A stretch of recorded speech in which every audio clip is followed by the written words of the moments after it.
Bonjour tout le monde, on continue notre cours d'évaluation musculaire analytique et aujourd'hui on va entamer un autre muscle, un nouveau muscle qui est le triceps sural. Le triceps sural, comme vous le connaissez tous, c'est un muscle qui fait partie des muscles de la loge postérieure de la jambe.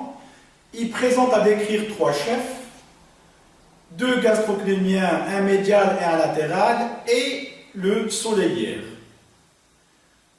Le testing du triceps sural est un testing ou une évaluation qui ne suit pas le protocole habituel de l'évaluation musculaire analytique. Revenons un peu à notre rappel anatomique. Le triceps sural, comme on vient de le dire, avec ses deux chefs polyarticulaires ou biarticulaires qui sont des gastroclémiens, qui prennent insertion au niveau des tubercules supracondylaires fémoraux en interne et en externe, et qui vont se prolonger vers le bas pour venir se terminer par un tendon d'Achille au niveau de la face postéro-inférieure du calcaneus. Tandis que le chef monoarticulaire, qui est le soleillère, a des insertions au niveau de la face postérieure de la tête fibulaire et à la face postérieure du tibia. Il descend, bien sûr, vers le bas pour venir rejoindre les deux gastroclémiens pour se terminer par un tendon commun qui est le tendon d'Achille. Le triceps sural est un muscle qui assure la flexion plantaire du pied.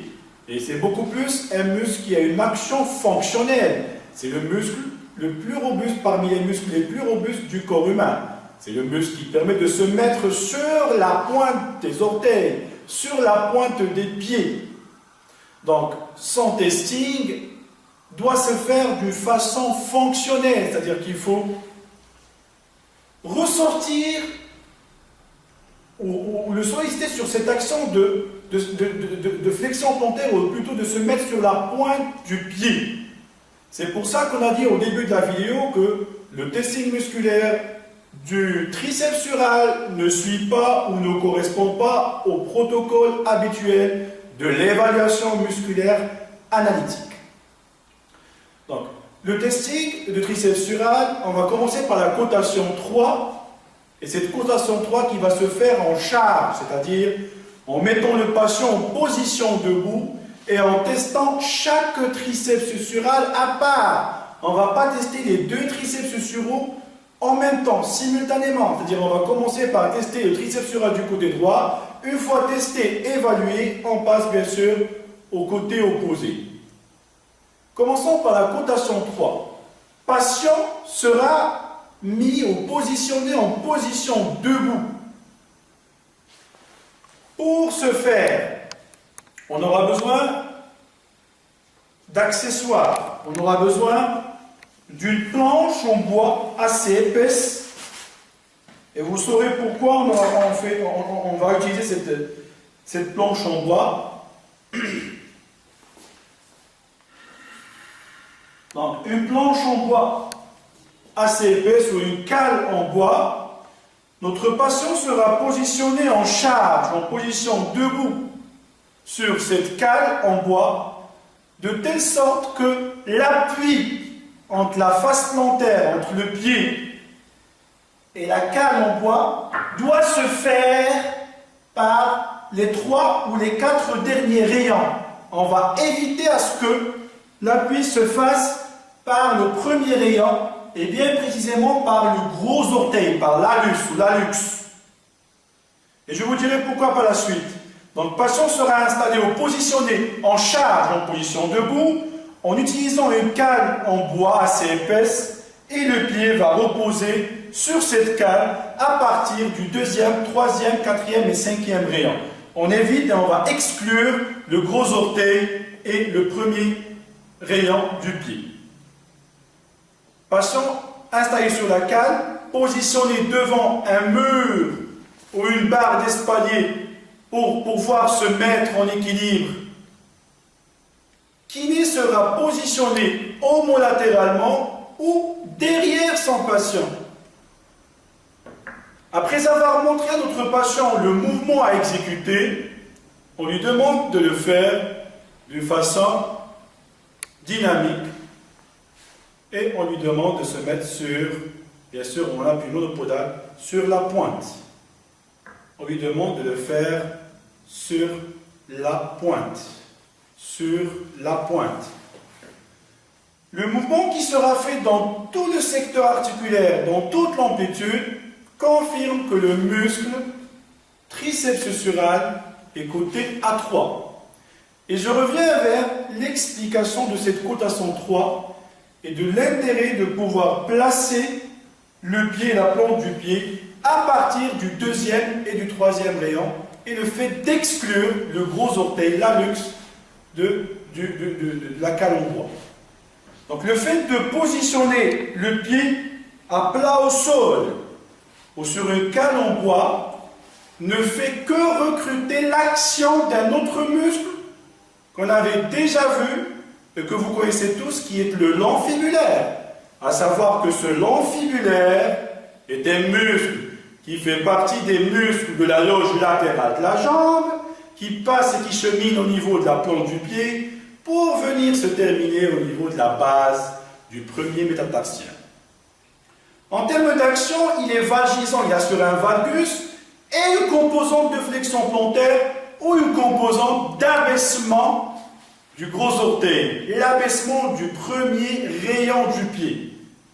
Donc pour pouvoir exclure, ou plutôt mettre en insuffisance musculaire, éviter que ce muscle long fibulaire participe à cette flexion plantaire, et pour pouvoir isoler entre parenthèses l'action du triceps sural, on aura affaire à cette cale ou cette planche en bois assez épaisse pour que l'appui puisse se faire seulement par les 3 ou les 4 derniers rayons et exclure bien sûr le gros orteil pour éviter de solliciter le long fibulaire.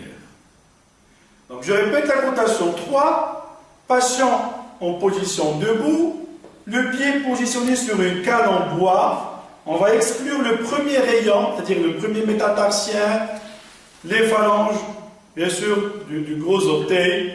Patient sera installé devant un mur, on évite de prendre appui sur l'autre membre, donc le patient est en appui monopodal ou unipodal, on lui demande de faire, bien sûr, après avoir montré le mouvement, une flexion plantaire. Autrement dit, lui demander de se mettre sur la pointe des 3 ou des 4 derniers orteils. Le mouvement qui sera fait dans tout le secteur, le muscle triceps sural est coté à 3. Comme ça, on aura fait ou testé le triceps sural sur sa fonction de flexion plantaire tout en utilisant le poids du corps. C'est pour ça que je vous ai dit dans le début de la vidéo que le triceps sural ne suit pas le protocole habituel de l'évaluation musculaire analytique. C'est-à-dire, on ne va pas se dire il faut chercher la pesanteur en décubitus latéral ou dorsal. On va tester le triceps sural sur son action fonctionnelle qui est la propulsion, qui est le fait de se mettre sur la pointe du pied. Ça, c'était pour la cotation 3. On en profite toujours pour passer aux autres cotations, c'est-à-dire la cotation 4 et 5, bien sûr. Le patient sera toujours installé en position debout en charge, bien sûr, toujours sur la cale en bois, appui et le contact qui sera réalisé par 3 ou 4 derniers rayons, on exclut toujours le gros orteil, l'hallux. Kiné sera placé derrière son patient, et cette fois-ci, le kiné, à part le poids du patient, le poids de son corps, il va rajouter une résistance au niveau de la partie ou la face supérieure des 2 épaules du patient, que l'on va mentionner ici, bien sûr, à l'aide de ces 2 mains confectionnées. Voilà. Voilà. Patient en charge, en position debout, l'appui sur la cale en bois, à partir du 2e, 3e, 4e et 5e rayon, gros orteil exclu, évaluateur positionné derrière, appui monopodal, on évite l'appui sur le côté opposé, on demande au patient de refaire le même geste que la cotation 3, et cette fois-ci, avec la résistance manuelle bilatérale de l'évaluateur. Et on lui demande de se mettre sur la pointe. Sur la pointe, bien sûr. Pareil pour la cotation 5. Il va falloir augmenter l'intensité de la résistance. On augmente, c'est-à-dire l'évaluateur va augmenter la résistance appliquée sur les deux épaules du patient. Et bien sûr, que ce soit pour la cotation 4 ou 5, on va tester et évaluer comparativement, d'une façon comparative par rapport au côté opposé. Et on peut juger et confirmer que le muscle triceps sural est coté à 4 ou à 5. Ça, c'était pour les cotations 3 et 4 et 5. Ce sont des cotations qui se font en charge, en position debout. En ce qui concerne la cotation 2, comme vous le connaissez tous, le principe de la cotation 2, c'est la réalisation ou l'exécution du mouvement en apesanteur, en éliminant l'effet pesanteur. Dans ce cas-là, la cotation 2 va se faire sur un plan incliné. Sur un plan incliné, qu'on n'a pas pu mentionner dans cette vidéo, mais le plan incliné que vous connaissez tous, qui est un plan qui s'accroche à une barre d'espalier, et comme ça, on va installer notre patient sur ce plan incliné. Pareil que, bien sûr, les cotations 3 et 4 et 5, sauf que le fait de le mettre sur un plan incliné, on va pouvoir solliciter, après avoir demandé au patient de se mettre sur la pointe de son pied, on teste toujours en monopodal, en unipodal, on demande au patient de se mettre sur la pointe, étant incliné, il y aura moins de contraintes et moins de pression, il y aura moins de charge sur le membre inférieur, donc le triceps sural va pouvoir résister, va pouvoir exécuter ou réaliser le mouvement contre une charge ou le poids du corps qui est diminué. Donc si le mouvement se fait ou se passe dans tout le secteur articulaire, patient étant installé sur un plan incliné, je le répète, un plan incliné qui s'accroche à un barreau d'espalier, et bien sûr en utilisant toujours une petite cale en bois ou une serviette sur laquelle va reposer les 3 ou les 4 derniers rayons. Donc on peut dire et confirmer que le triceps sural est coté à 2. La cotation 1 ou la cotation 1 est une cotation pour le triceps sural qui ne ressemblera pas aux cotations des autres muscles. En temps normal, la cotation 1 est une cotation où l'on voit, où l'on peut percevoir, plutôt apercevoir une contractilité, une contraction musculaire sans qu'il y ait mouvement. C'est-à-dire que le muscle n'arrive pas à développer une certaine force pour pouvoir réaliser un mouvement.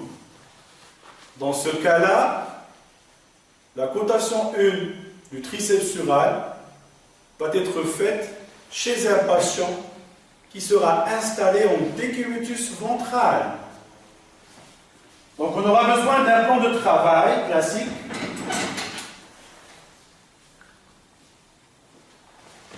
Le patient sera installé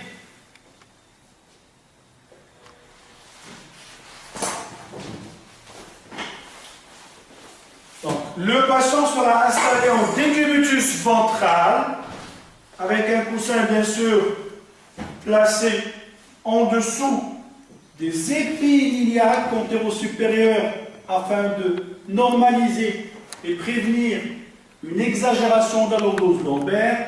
Patient ventral, les deux pieds et chevilles qui débordent du plan de travail. Kiné étant positionné à l'aplan des pieds, du côté bien sûr du membre et du muscle à tester, on va demander à notre patient de démarrer d'une position de flexion neutre ou indifférente pour aller vers le sens de la flexion plantaire. On démarre d'une position de flexion neutre ou indifférente pour arriver à la position de flexion plantaire maximale.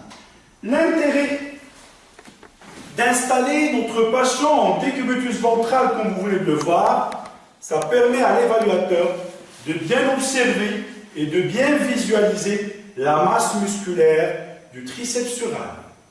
Il y a moyen d'installer le patient en décubitus dorsal, le mouvement va se faire, mais pour venir palper, on aura la partie supérieure et moyenne de la face postérieure de la jambe qui va buter contre le plan de travail. Donc de préférence, on installe notre patient en décubitus ventral, on se positionne à la plante du pied, on demande à notre patient le mouvement ou le geste à réaliser en partant d'une position de flexion neutre pour arriver à une flexion plantaire maximale, et cette installation nous permettra de venir et dans un premier temps observer, regarder, inspecter, voir le volume, le galbe du muscle et voir la contraction, et en même temps ça nous permet de palper les masses musculaires du triceps sural.